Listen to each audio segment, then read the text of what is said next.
Well, hello again, everybody. Continuing this journey, give you a little bit of my testimony. Like I said before, I didn't grow up in a Christian home or a home that really spoke of any religion or anything like that. And I had a father that was in and out of my life. He was kind of into Christianity and stuff, but it seemed like he was more into cults and stuff like that. Like, I don't know. And then the stories I heard about his past were,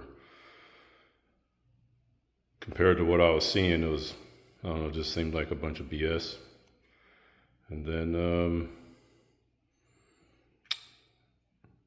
I don't know, I started drinking at a young age. My whole family, a bunch of alcoholics and drug addicts and whatever else, And then, I don't know, I think I had my first beer at like six or eight, something like that. And then I started smoking pot at like 13, 14 years old. And then I met this girl and she was going to church, got me going to church, but I wasn't going to church to learn about God or Jesus. It was something fun that I enjoyed, and it made her happy, and there was some fun people to hang out with.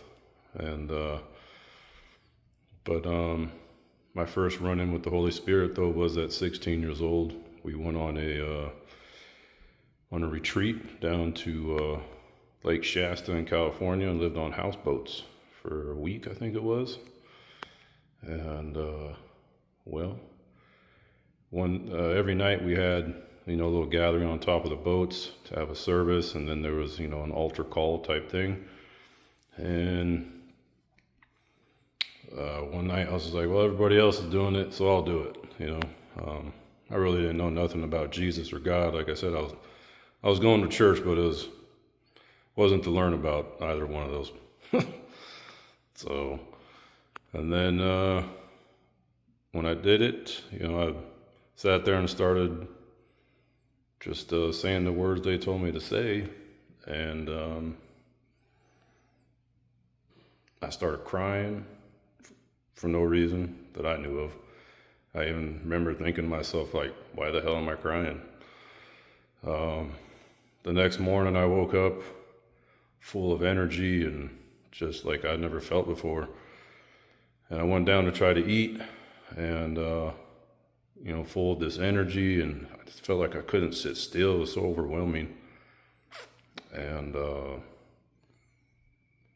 just had this like voice going over and over in my head that I had to get up and go tell the world about Jesus. And I got so frustrated. I'm a big guy and I like to have my breakfast, And like I said, I was only 16. I didn't know what the hell was going on. And,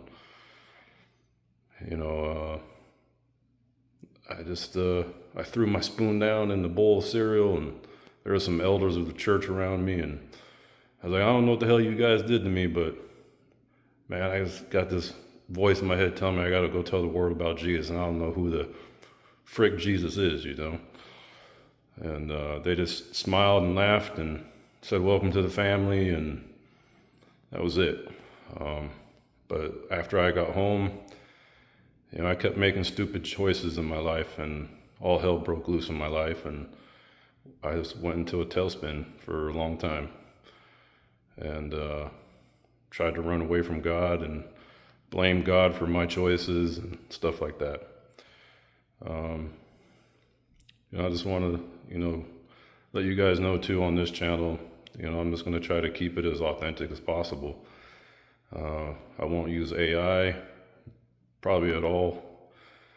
I don't really trust that stuff too much. And then I'll never ask you guys for money, especially for information about getting closer to God or Jesus. I think that's a little ridiculous. Jesus never asked for money. He lived off of donations. And I do my best to live as Jesus did. And I'm even into carpentry. because of that. And then, unless I'm actually selling something, I'll never ask you guys for money. And, just like I said, go on this journey together and work on bringing Jesus, what he taught, back to this world, that, these miracles can start happening and make this world a better place for us all.